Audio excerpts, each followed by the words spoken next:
Allu Arjun arrest ను చూస్తే ఉద్దేశపూర్వకంగానే arrest చేశారని అనిపిస్తోందని వైసీపీ జిల్లా అధ్యక్షుడు మాజీ మంత్రి కురసాల కన్నబాబు ఆరోపించారు.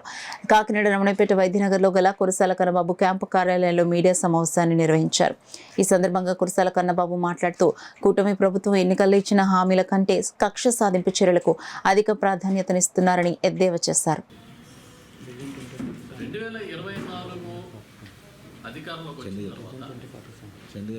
మళ్ళీ 2047 అంటుంటే ఈ మాటలు ఎక్కడో విన్నట్టున్నాయి కదా మనకి అని ఒక్కసారి ఫ్లాష్ బ్యాక్కి వెళ్తే విజన్ 2022 విజన్ 2029 రెండు కూడా కనిపిస్తాయి. విజన్ 2020 అప్పట్లో కమ్యూనిస్టులు ఈ విజన్ 2020 చూసి విజన్ 2020 చంద్రబాబు 420 అని ఒక నినాదం కూడా చేసేవారు. పూర్వం గుర్తొస్తాయి ఫ్లాష్ బ్యాక్ వెళ్తే. అప్పటి నుంచి చూసుకుంటే చంద్రబాబు నాయుడు గారి విజన్లో పెద్ద ఏం తేడా.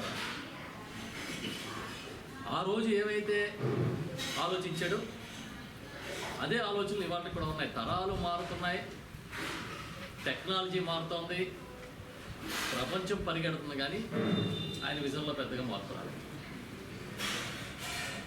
మళ్ళీ ఇప్పుడు 2047 అని చెప్పి మళ్ళీ కొత్త రాగాన్ని తీస్తే ఆ కూటమి భాగస్వాములందరూ కూడా తప్పెట్లు తాళాలు పట్టుకుని అసలు ఈయన గొప్ప నాయకుడు, 100 ఏళ్ళు జీవించి ఉండాలి, 100 ఏళ్ళు ఈ రాష్ట్రాన్ని పరిపాలించాలని మాట్లాడుతూ ఉన్నారు.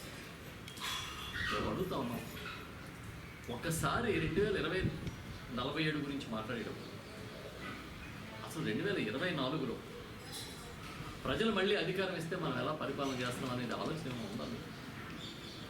ఒకసారి సమీక్షించుకున్నారా? అసలు ప్రజలకి తక్షణ అవసరాలు ఏంటి? ప్రజలకి మనం వాళ్ళు కోరుకున్నట్టుగా సేవలు అందించగలుగుతున్నామా ఈ ప్రభుత్వం అని ఎప్పుడైనా ఒక్కసారి ఆలోచించారా?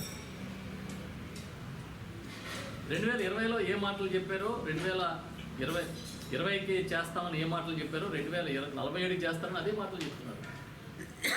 ఈ రాష్ట్రంలో అత్యధిక కాలం ముఖ్యమంత్రిగా పరిపాలన చేసింది ఎవరు అంటే చంద్రబాబు నాయుడు కదా. కానీ ఇవాళకి తాగునీళ్ళు లేని గ్రామాలు, ఇవాళకి పంచాయతీ కార్యాలయాలు లేని గ్రామాలు, ఇవాళకి వైద్య సేవలు అందని గ్రామాలు, ఇవాళకి రోడ్డు సౌకర్యాలు లేని గ్రామాలు, ఈ రోజుకి కరెంటు ముఖం తెలియని గ్రామాలు ఉన్నాయంటే అత్యధిక కాలం ముఖ్యమంత్రిగా చేసిన చంద్రబాబు నాయుడు గారికి సిగ్గు అనిపించట్లేదా అని అడుగుతున్నారు.